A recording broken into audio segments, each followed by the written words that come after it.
Dans cette vidéo, nous allons vous expliquer le parcours schizophrène d'un homme qui est passé d'imam des foyers à l'imam de la mosquée de Drancy, qui est passé des fichiers de surveillance des renseignements généraux pour des prêches jugés extrémistes à la protection assurée par l'État français. En tant que président et imam de la mosquée de Drancy, sa mission commanditée par le CRIF et par Sarkozy est d'assurer la domestication de la communauté musulmane à travers le concept d'islam de France. Qu'est-ce que c'est là? Là, c'était l'ancien foyer. Là où il y a les... Oui, oui, absolument. Il y avait quoi là? C'était les islamistes qui avaient là-dedans? Oui, salafistes.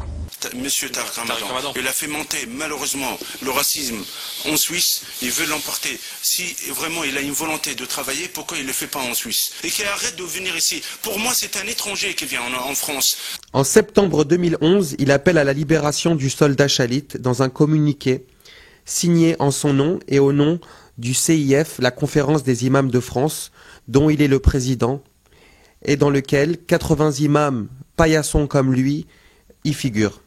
Entre 1992 et 1996, Chalgoumi étudie l'islam en Syrie et au Pakistan.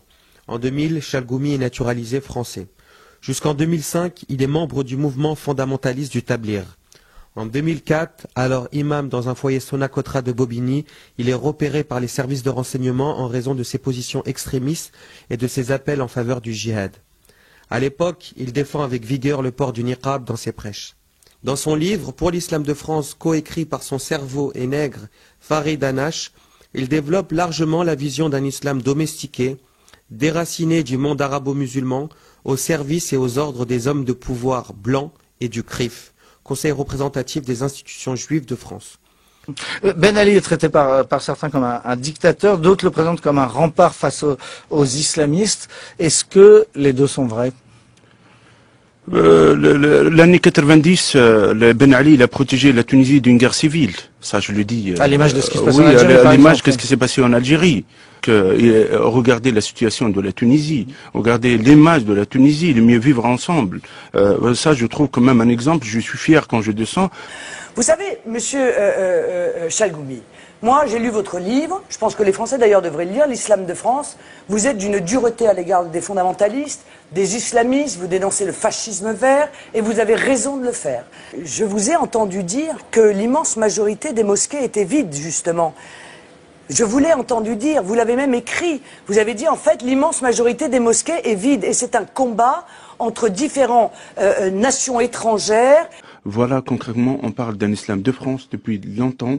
Ça, c'est le slogan du président de la République, le slogan des imams modérés. Pour mieux comprendre les raisons de la création du concept d'islam de France, il faut remonter à 2003, quand le ministre de l'Intérieur de l'époque, Nicolas Sarkozy, créait le CFCM, officiellement destiné à représenter les musulmans de France.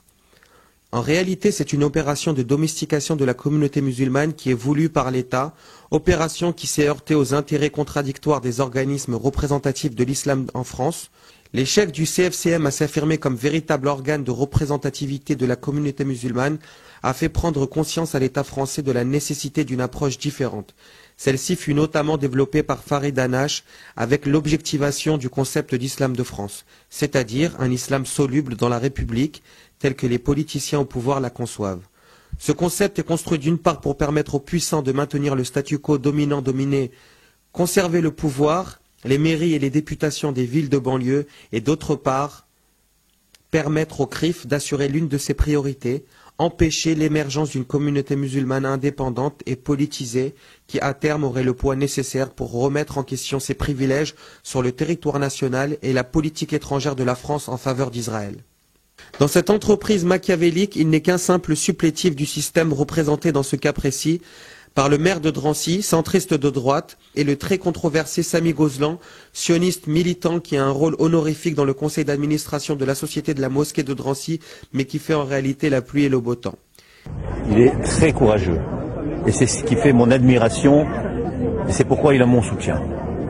Il est à noter que Jean-Christophe Lagarde est responsable de l'édification de la mosquée municipale et parrain institutionnel de l'apprenti théologien. Jean-Christophe Lagarde souhaite, à travers le concept d'islam de France et à travers l'imam Chalgoumi, domestiquer les musulmans de sa ville à travers l'islam de France. Il souhaite être le pionnier de la construction d'un laboratoire et vitrine de l'islam de France dans une ville de banlieue à forte population musulmane.